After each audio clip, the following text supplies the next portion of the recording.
Central executive committee میں اس کے متعلق فیصلہ کیا جانا تھا، تو آخر کون سی تاریخ ہوگی جس دن یہ نام نہاد تحریک عدم اعتماد آئے گی؟ نہ ہی تحریک عدم اعتماد کے لیے نمبرز کہاں سے پورے ہوں گے؟ اس معاملے پر بھی میاں نواز شریف نے کوئی بات نہیں کی، اور ساتھ ہی یہ بھی نہیں بتایا کہ لانگ مارچ کے نتیجے میں حکومت کیسے گرے گی۔ یعنی لانگ مارچ جب ہوگا تو کیا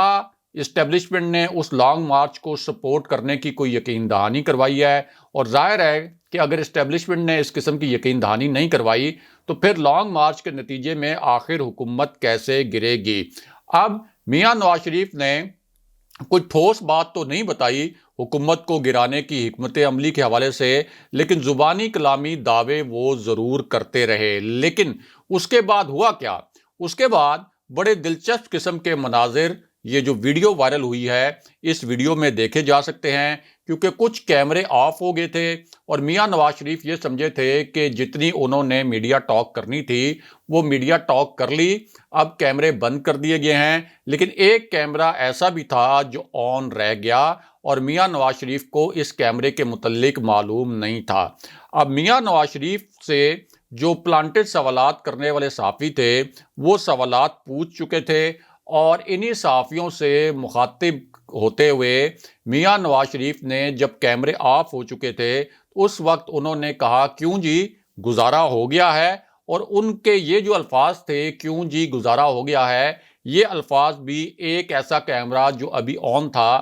اس میں ریکارڈ ہو گئے۔ بعد میں یہ ویڈیو بھی لیک ہو گئی اور یہ ویڈیو وائرل ہو گئی، اور پتہ چلا کہ کس طریقے سے میاں نواز شریف ایک فکس میچ کھیلتے ہیں چند صحافیوں کے ساتھ مل کر، اور پھر بعد میں ان سے یہ بھی پوچھتے ہیں کہ کیوں جی میں نے جو سوالات کے جوابات دیے ان پر کچھ گزارا ہو گیا یا نہیں ہوا۔ بہرحال اب واپس آتے ہیں کہ وزیر اعظم عمران خان نے کیا بہت بڑا فیصلہ کیا ہے، اور مختصراً آپ کو یہ بھی بتاتے ہیں کہ شہباز شریف کی ایم کیو ایم کے وفد سے ملاقات کی اندرونی کہانی کیا ہے، اور چودھری برادران نے آصف علی زرداری کو تحریک عدم اعتماد کے حوالے سے اصل میں کیا پیغام دیا۔ تو معاملہ یہ ہے کہ آصف علی زرداری چودھری پرویز الہی کے پاس ایک بہت بڑی اور ایک حیران کن آفر لے کر گئے تھے، اور آصف علی زرداری یہ آفر اس لیے لے کر گئے تھے کہ انہیں معلوم تھا کہ چودھری پرویز الہی کو تحریک انصاف کے اتحادی کے طور پر منحرف کرنا اور حکومت سے الگ کرنا بہت ہی مشکل ٹاسک ہوگا، کیونکہ چودھری پرویز الہی ظاہر ہے کہ اسپیکر پنجاب اسمبلی بھی ہیں، اس کے ساتھ ساتھ وفاق میں بھی کاف لیگ کو جتنا اقتدار میں حصہ ملنا چاہیے تھا اس سے زیادہ حصہ ملا ہوا ہے، اور پنجاب میں بھی کاف لیگ کو اپنے حصے سے زیادہ اقتدار میں شمولیت دی گئی ہے تحریک انصاف کی جانب سے۔ اور چودھری پرویز الہی اگرچہ صرف اسپیکر صوبائی اسمبلی ہیں، اسپیکر پنجاب اسمبلی ہیں، لیکن ان کے پاس بے پناہ انتظامی اختیارات بھی ہیں، اور وہ ان انتظامی اختیارات کو استعمال بھی کرتے ہیں۔ تو ظاہر ہے کہ اس پوری سچویشن میں آصف علی زرداری کو معلوم تھا کہ چودھری پرویز الہی کو تحریک انصاف کے اتحادی کے طور پر تحریک انصاف سے توڑنا ایک بہت مشکل ٹاسک ہوگا۔ اس لیے آصف علی زرداری نے میاں نواز شریف سے مشورہ کیا، اور اس مشورے کے بعد شہباز شریف کے ساتھ جو ان کی ملاقات ہوئی تھی جس میں بلاول بھٹو بھی موجود تھے، مریم نواز بھی موجود تھیں، اسی ملاقات میں شہباز شریف کو بھی آن بورڈ لیا گیا تھا کہ میں چودھری پرویز الہی کو کس قسم کی آفر کروں گا، اور پھر شہباز شریف نے بھی چاروں ناچار، آپ یہ کہہ سکتے ہیں کہ بادل ناخواستہ، اس بات پر رضامندی ظاہر کر دی تھی کہ ٹھیک ہے اگر چودھری پرویز الہی تحریک عدم اعتماد کے حق میں ووٹ دینے کے لیے آمادہ ہوتے ہیں تو ہم چودھری پرویز الہی کو یہ آفر دینے پر رضامند ہیں۔ اب آصف علی زرداری اس پوری سچویشن میں پہنچے چودھری پرویز الہی کے پاس، ظاہر ہے کہ ان کی چودھری شجاعت حسین سے بھی ملاقات ہوئی، اور انہوں نے چودھری پرویز الہی کو ایک ایسی آفر کی جس کے بارے میں ان کو یقین تھا کہ اس آفر کے اوپر چودھری پرویز الہی ضرور غور کریں گے، اور آصف علی زرداری کو یہ یقین تھا کہ اس آفر کے ذریعے وہ چودھری پرویز الہی کو ورغلا لیں گے، اور وہ آفر یہ تھی کہ اگر کاف لیگ تحریک عدم اعتماد کی حمایت کر دے تو پھر وزیر اعلیٰ پنجاب چودھری پرویز الہی کو بنایا جا سکتا ہے، یعنی اگر یہ حکومت گر جائے